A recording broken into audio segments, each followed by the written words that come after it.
Daniel O'Donnell, thank you for spending the hour with us. Not at all, it's a pleasure, thank you very much. How are you? I'm grand, not a bother on me. What an amazing 18 months it's been. I mean, we've got so much to talk about on this programme. Congratulations on your wife, first of all. You got married this year. That's right, yes, just in November past. So it has been a wonderful 18 months. A lot has happened, a lot has changed in my life, for the better, I have to say. What is married life like? Has it put an extra pressure on you? Has it made things easier? What is it like? Yeah, it made it easier. It's strange, really. I mean, spending so long on your own. I mean, I was, when I met Majella, I was 38. And I think when you get to that age and you're single, you're kind of very maybe set in your ways. And I wasn't looking for somebody, to be honest. I wasn't out there looking all the time to meet someone. But when we met, I suppose there was that something that happened. It's hard to put your finger on. But what I noticed maybe is that when we were apart and I was doing things or maybe whatever, going places, I would begin to think, God, Majella'd love this, or I wonder what she and that kind of thing. And I think that's what the difference is, that you're thinking about this person when there's no relation to what you're doing at all. And I mean, since we've got married, it's fantastic. It's marvellous to have somebody in your life when that somebody is the right person. I don't think for the sake of having somebody wouldn't be good. I mean, she doesn't travel with me, that much, but she comes, every so often if we're a few days in one place, and it's lovely. Even though she's at home, she's still there. It must be very difficult for you to meet someone at your level of showbiz, because you're meeting ladies all the time, and your fans, we're going to talk about this much more in detail later, but they're the most dedicated of fans. It must be very hard for you to trust someone and believe that they are genuinely interested in you as the person, not as the performer. Well, maybe. I never really felt that. I never felt that I was, first of all, looking for somebody, and if I met somebody, I think that maybe you would know what their intentions were. And I suppose in the beginning, a lot of people would say, well, it's a good catch for anybody, but Majella's a wonderful support to me now. I can't, I wouldn't like to think how it would be without her now. If you're just joining us, you're listening to an exclusive hour-long programme with me, Alex Belfield, talking to Daniel O'Donnell. Coming up, we're going to find out about Daniel's loves, his life, his interests, as well as playing tracks from his brand new CD, Daniel in Blue Jeans. We played Teenager in Love at the top of the programme, and we'll try and squeeze on some more songs before the end of the show, as well as playing some of the songs that you've requested. Literally thousands of emails coming in, as well as telephone calls begging us to play your favourite song. It is incredible how many fans Daniel has.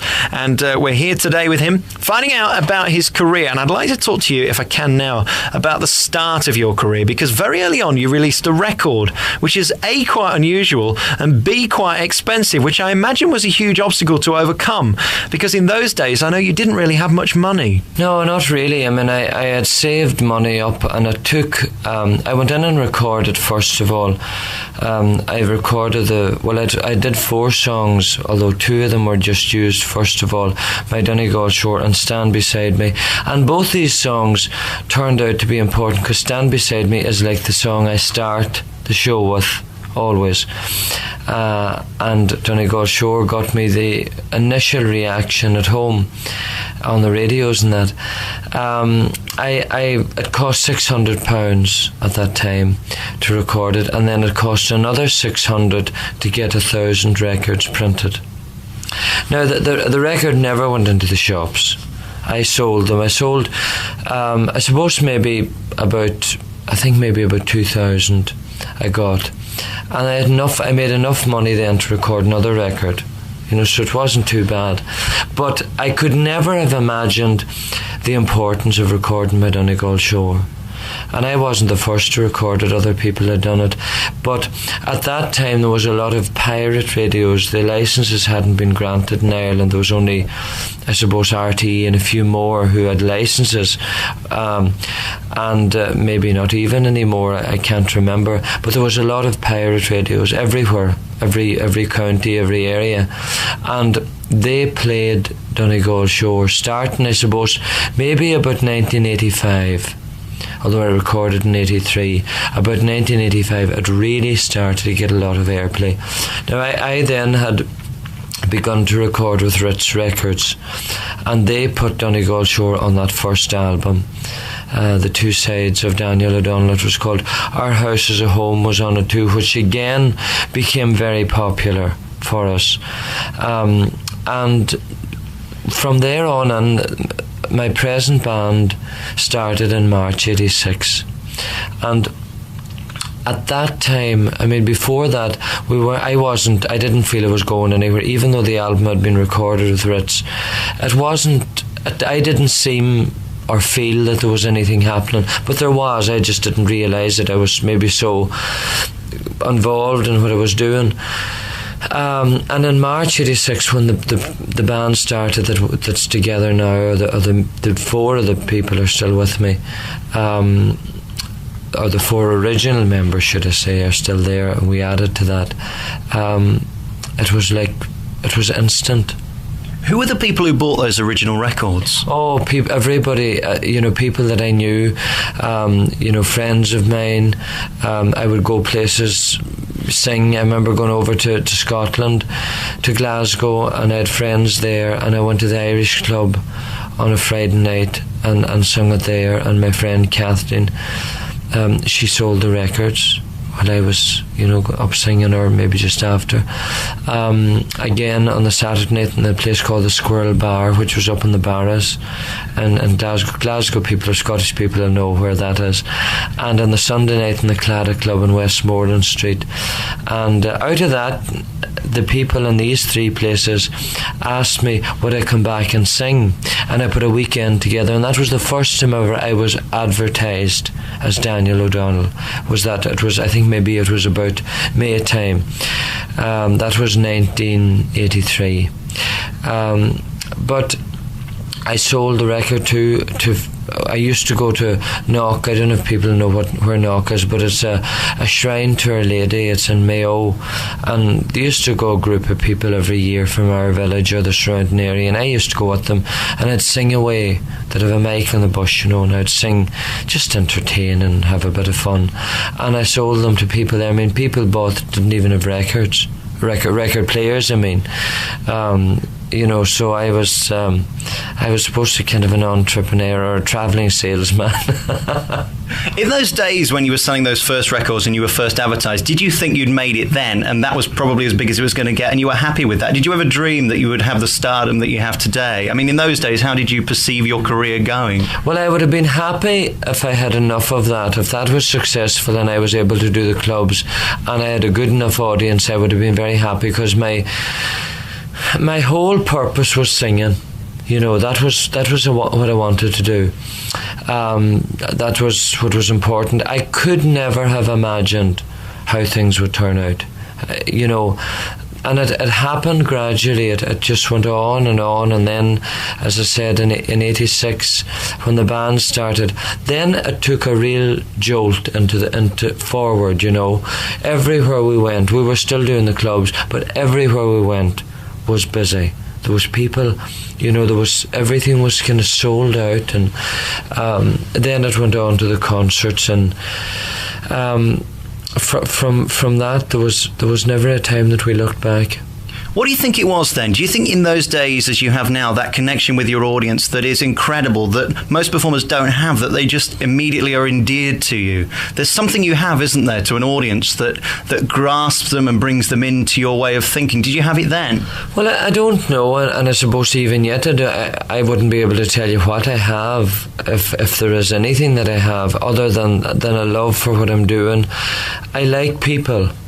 I do like people. I like meeting people, and I would be interested in people. Even as growing up, I was interested in relations and who I was related to, and that's. I mean, we're related to so many in Ireland. My father was one of 11, my mother one of 5, and a lot of extended family, second cousins, and I would know pretty much all of them. you know. So I think it stems from there. I think it has a lot to do with where I was brought up too, in a small village in Donegal called Kincastle. Everybody knows everybody, you know people for miles. And I worked in the Coop, the local shop, and that, all of these things, I think, formed whatever I was to become as a person. What it is, again, getting back to the question, what it is that, you know, attracts people, I really don't know, other than I'm happy to do what I do. We're in the company of Daniel O'Donnell today. My name's Alex Belfield. Nice to see you. Thanks for joining us today. We're finding out all about Daniel O'Donnell and his life, his career, and his music. We'll be playing more tunes in a short while from now. But first of all, I'd like to find out about what you were like as a child, because we know a lot about where you come from because it's been much documented, but we don't really know what kind of person you were. Well, I suppose when I talk to people, I was a very involved child. I was very nosy child, and I think it was a bit of a gossip. You know, I used to go around all the houses and chat to people, and I suppose even then that people thing was there, being involved, and I used to. I was all right at school, you know. I wasn't a genius by any manner of means, but I never fell behind. I loved maths. I was good at maths, and I suppose I never had any great problem. I liked school, but I think yes, I was a very involved child with the local community, and I think everybody knew me. And then the fact that I went to work in the shop, like when I was only at national school, you know, I was only maybe, I don't know, 8 or 9. So I mean, that was awful young, but it wasn't slave labour or anything. It was just pastime, and you know, I suppose I got maybe £1 or something for a week, but it wasn't a week. It was only a couple of hours after school and on a Saturday. And I enjoyed that. I enjoyed it. Then I used to get to go out in the Coop van, which was, our area is very rural, so at that time they had a van that went out selling, you know, everything that, well, things that would be, you know, the things, everyday things, not, I suppose everything was in the shop, but everyday things like butter and milk and bread and, you know, tinned stuff and all that kind of thing. And I used to go out in that, and I loved all that. I loved that, you know, kind of thing. And my mother came from an island. My father died when I was 6. So I suppose I never have much, I don't talk much about my father because there's not a lot for me to say, you know, because I can't talk first hand about him. Other than that, I suppose when people speak about him, he was quite an incredible man, a very religious type of person. But my mother came from an island off the coast called Owie Island, and I spent a lot of holidays there, a lot of summers.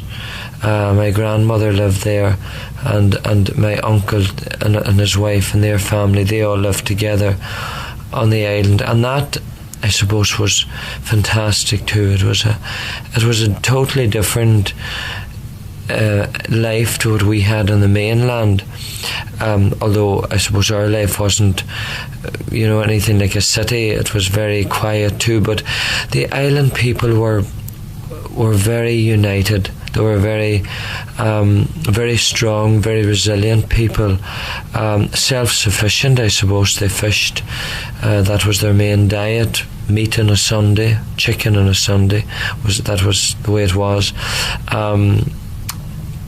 Great storytellers, you know. At night time there would be houses where everybody gathered, and I would be among this, you know.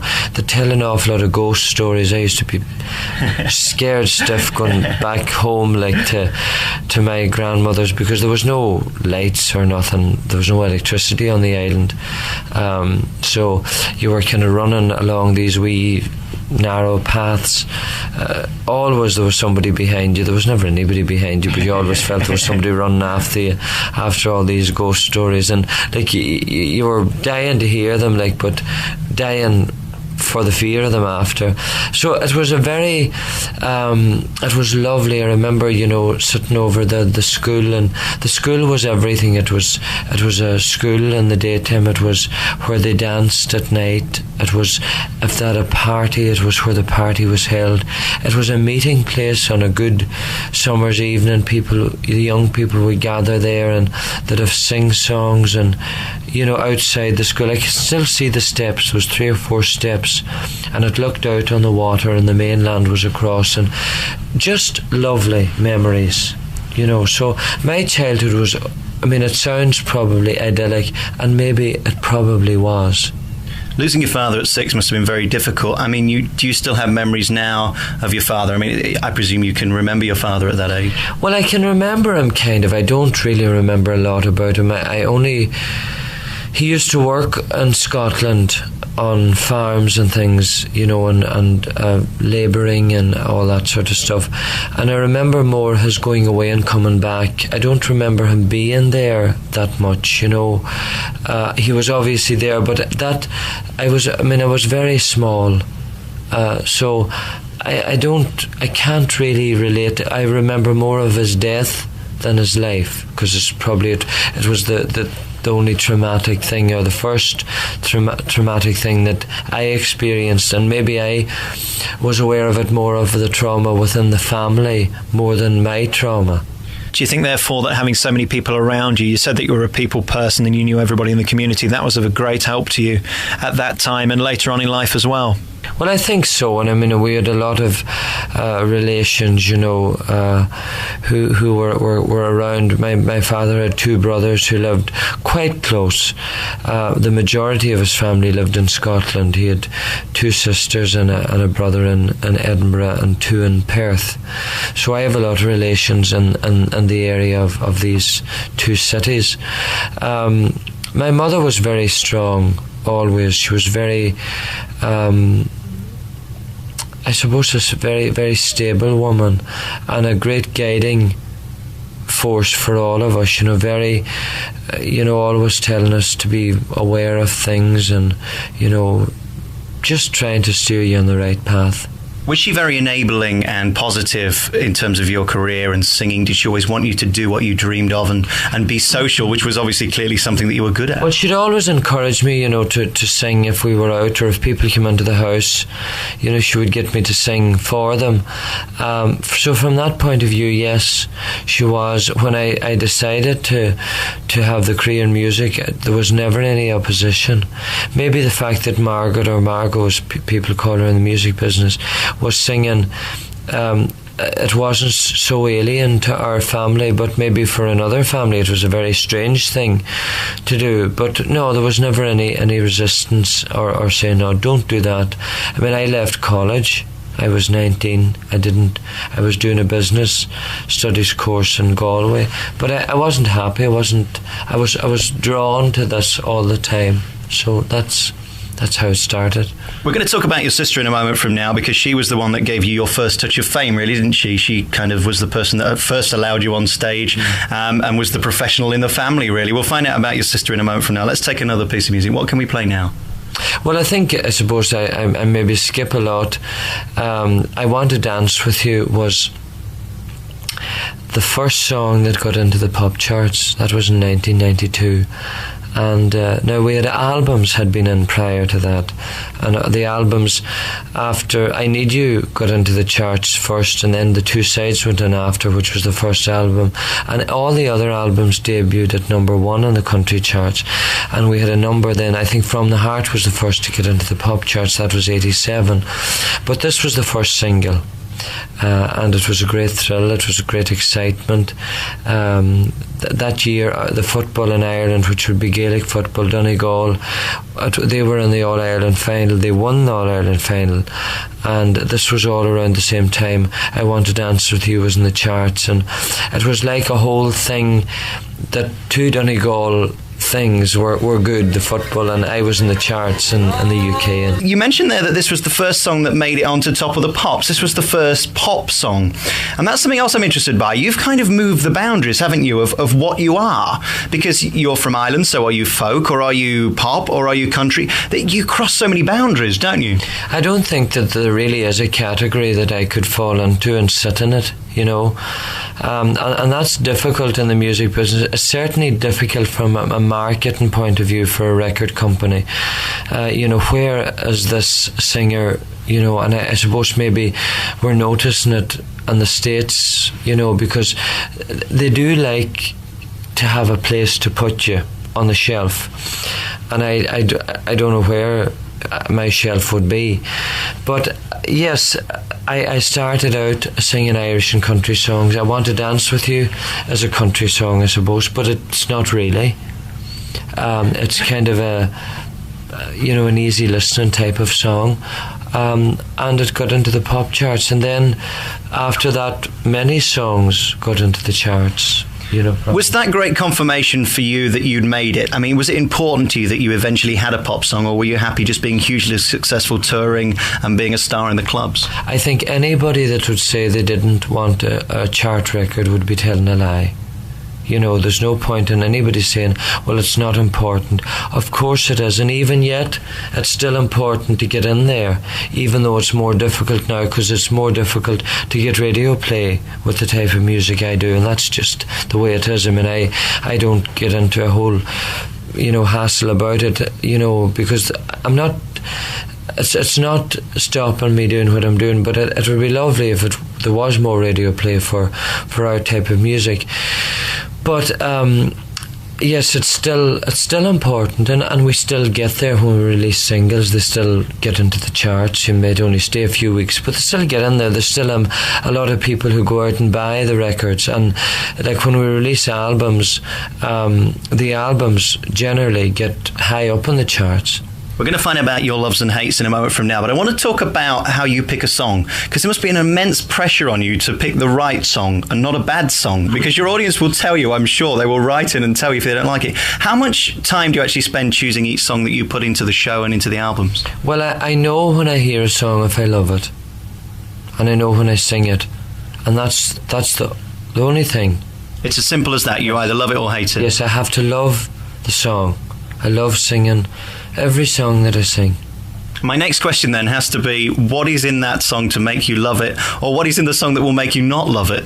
Well, I suppose the thing about it is that I would say is that it has to have, the first thing I would listen to is the melody, you know, the tune, and then the words have to mean something, you know. And I like songs with a story, and I generally like positive songs. That doesn't mean that every story is getting to the right end, you know. For me, there are songs that, you know, have maybe a negative or sad or whatever, but I do like, you know, a positive story in a song. But the melody is the first thing I hear. On that note, let's take another piece of music. What is your favourite melodic song then, with the most beautiful words? I love them all. Maybe Galway Bay is one of the, you know, the truly fantastic ballads. And I remember I had voice trouble in '92, and I had some lessons, and the man who taught me the music, or the voice coach, he knew the person who wrote Galway Bay, and he was quite classical, and he couldn't believe, he was horrified. This is what I was told, that his song was being sung in pubs, public houses, and, you know, that it was actually a pop song. He was writing classical music, and he wrote one of the greatest songs in Irish terms. What do you like when you're not performing? Because your life must be one mirage of people telling you how wonderful you are and fans writing to you, but you must have to get away from that, or you'd go mad, surely. What do you like to do when you're not performing? Well, I like golf. I'm not very good at golf, but I do enjoy it, and I live very close to a golf course at home, so I play as much as I can. Even when we travel, sometimes we may play if we have a day off. So that would be the thing that I find the greatest release. I've only been doing it for the past, suppose, 4 or 5 years. I love playing cards. I mean, where I live is very rural, and there's a card. They play whist every Tuesday in the local hall, and my brother-in-law, his family would be great. It would be a great card house. So, although I haven't been for a while because I've been away a lot, but sometimes I go there and we play for hours upon hours. And then I like to maybe just getting together with friends, because when you play, you stay away a lot, you lose out on things. So I like to meet up with friends. I mean, one of my school friends, who's my best man, he plays golf, and we play golf together and we chat. And, you know, I think stay in touch that way. He keeps me in touch with all that's going on at home, because you do miss out.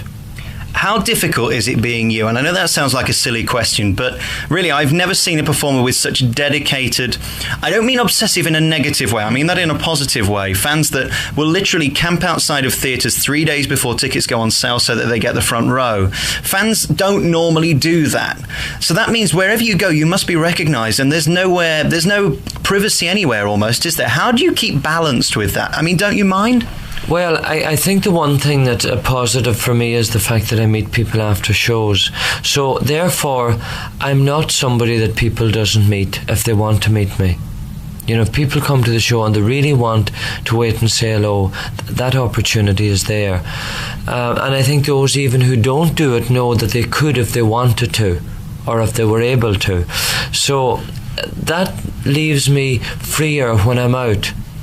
That even if people see me, all they do is say hello and go on, because they know if they come to shows that they can see me anyway. I mean, if I'm on holiday somewhere and I go out maybe to a bar or that, certainly in the first 10 minutes sometimes, or maybe at the end of the night, people would get pictures or get autographs, but it only lasts for a very short time. And I suppose that's part of the contract, really, isn't it? It's the contract you're agreeing with them, which is they're your fans, you have to give something back. A lot of performers actually, though, don't agree with that philosophy. It's their idea that they take the money, and then when they want to be private, they want to be private. You've always made a point of putting your fans at the top, that they're the most important. Well, I think that it's lovely that people would think that much of you, that they would want to get their picture taken. Do you know what I mean? That they would want to be able to say hello or whatever. So I think if you look at it in that way, it's a very positive thing. Daniel, I want to talk to you now, if I may, about the dedication of your fans, because they are truly incredible. How surprised are you that still, after all this time, people are willing to camp outside of theatres for up to 3 nights? Now, you did hear me right. People sleeping in tents on concrete floors, and these are people who shouldn't necessarily be sleeping in such conditions, night after night, just to get tickets to see your show. And I know this of no other artist. It is truly incredible and a one-off. How do you cope with that? I mean, surely at the very least you have to be surprised, amazed. How do you feel about it? Well, I think it's amazing. I really, I always say, I wish it was just easier, that they would just come on the day and that they would get the same tickets, you know, because some people want to be in the front. I think it's amazing. When I go back to when I started, I know we talked about this before, I could never ever have imagined my career to be as it is. Never, ever. It is truly incredible, but do you think, going full circle, that comes back to your communication, the fact that you are willing to see them, and you do become friends with a lot of these people, and I know that you know their names, and sometimes you know even their relatives' names, and you remember. You have an incredible memory, don't you? Well, I do remember a lot, but you must remember that I am seeing these people a lot. You know, I'm actually meeting them an awful lot. And maybe every year, or some people I would meet when we're on tour, I might meet them once a week for 4 weeks. You know, a lot of people come to more than one show. They might come to 3 or 4 shows. Maybe some come to more. If we're doing 3 nights in one place, they might come every night. So I get to know them in that way. It's easy. The one thing I have to talk to you about, Daniel, before we leave is religion. But wrapped up in that are many little things like belief and faith and positivity and creativity and optimism. They're all kind of tied in together, aren't they? Well, you know, I suppose the one thing I would say about religion is that it's private and unique to each individual. first of all. Everybody's view on religion is different, and everybody's approach on how they go about the religion is different. For me, I mean, I was born Catholic, brought up Catholic, and I'm very happy with what I get from my religion. When I was growing up at home, you know, because it was such a small place, everybody went to Mass on a Sunday, and if you didn't go, you wouldn't be allowed not to go from home. And if you didn't go then, which I never did, but if you thought, well, I'll go and I'll not bother going, but I'll go and come back at the right time, you'd be missed. Somebody would tell that you weren't there. So you had to go. And it wasn't really, I suppose, until I left home and started travelling, I noticed that I was on a Sunday morning finding places, finding chapels wherever I would be, and I realised then that it was important to me to go to Mass. It was something that I needed in my life. It was something that kept me feeling, I don't know what is it, this feeling, maybe connected, grounded, focused, and realising that irrespective of what this world brings us, that, you know, I like to think that the future, that the next world is really the wonderful world. That sometimes, you know, I think, well, God, what if that's not the case? My religion is not that strong that I never doubt. Do you believe then that the payoff for the difficulties and challenges we may experience in this life will come in the next life? That worries me a bit because I'm doing well here, you know. But I hope, yes, that we are here and we will go on, and our next world, I can't imagine how it'll be. You know, I don't know. Some people say it'll be a beautiful garden with lovely flowers, and a lot of people who have these near-death experience, or what I think that's the word you call it, or that's the name you call it, a lot of them go to this garden and it's beautiful, and there's flowers and there's birds and there's peace and tranquility. I hope there's a song in it somewhere. I was going to say, even in your next life, I'm sure you'll continue to sing, because is it the essence of you? I mean, is this what you really are? I mean, could you live without singing? If I said to you today, I'm going to have to take something away from you, and it was going to be singing, I mean, is this the most important thing in your life, or is it religion above that? What is the list of importance in your life? Well, I think it is a very important thing, but I do believe that if I couldn't do it, I could live without it. I believe that if I weren't doing this, if something happened that I couldn't do this, there would be a reason for it. You know, I remember when I had the voice trouble in 92, I didn't know whether I would get back singing or not, but it brought me back to a new level. I only did concerts because dust and smoke bothered me, and I used to do a lot of dancing places and people smoked and all that kind of thing. That didn't suit, and whereas it was a disaster at the time, personally for me, it brought me to the next level. So whatever happens in life, I think it's a learning thing. It's the future you're going to, and you must take today and make as much of today as possible.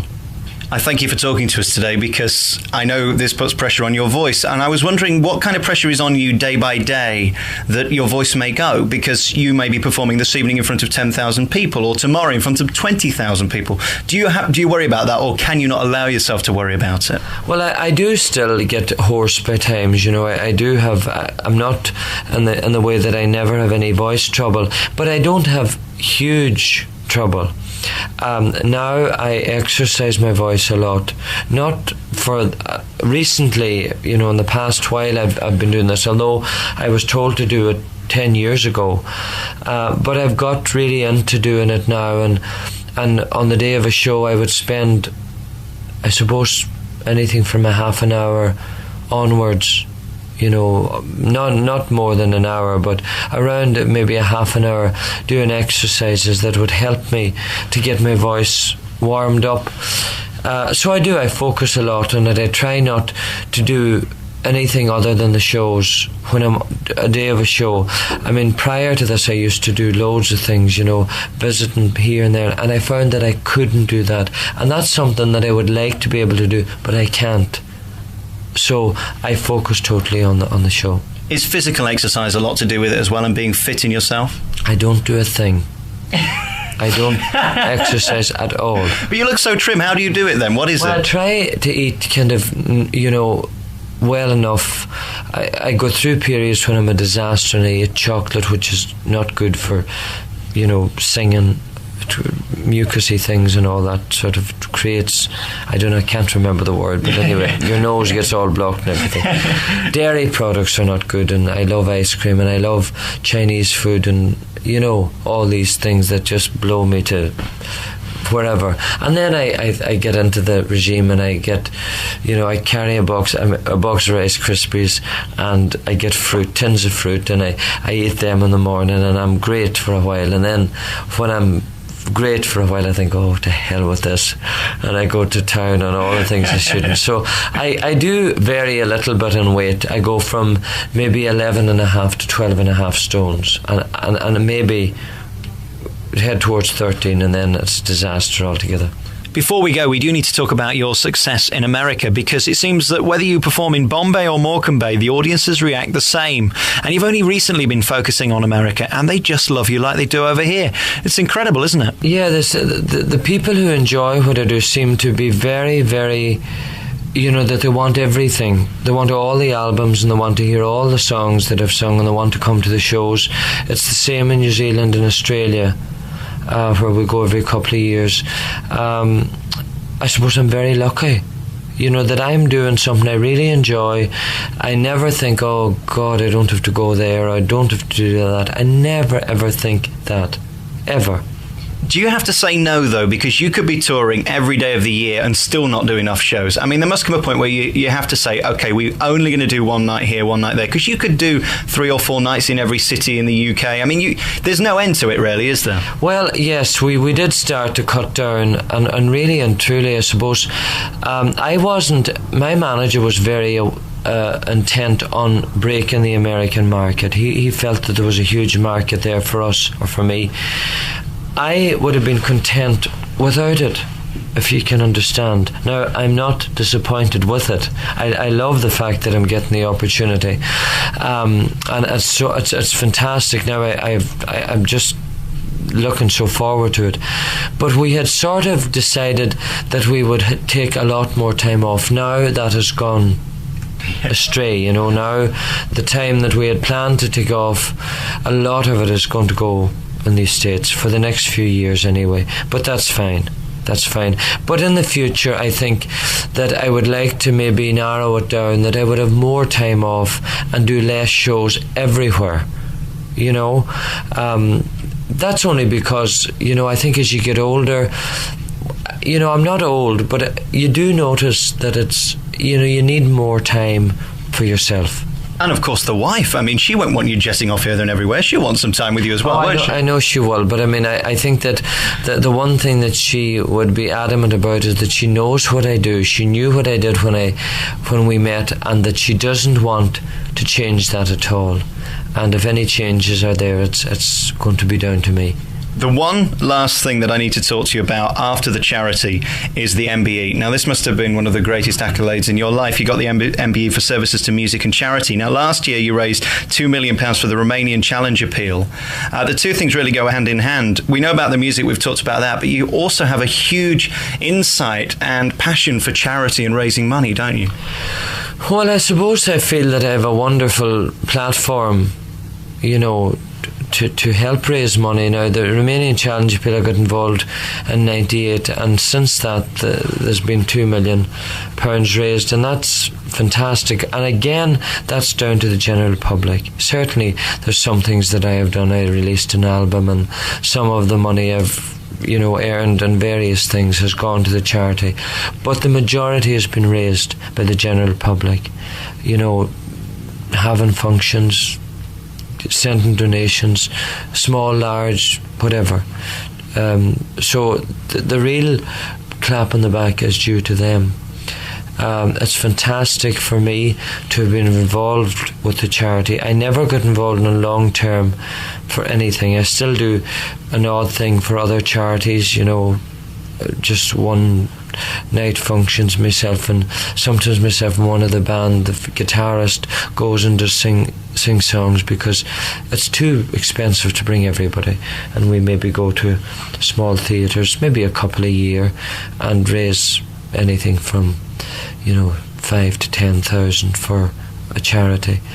But I think that I'm lucky. I'm doing what I love.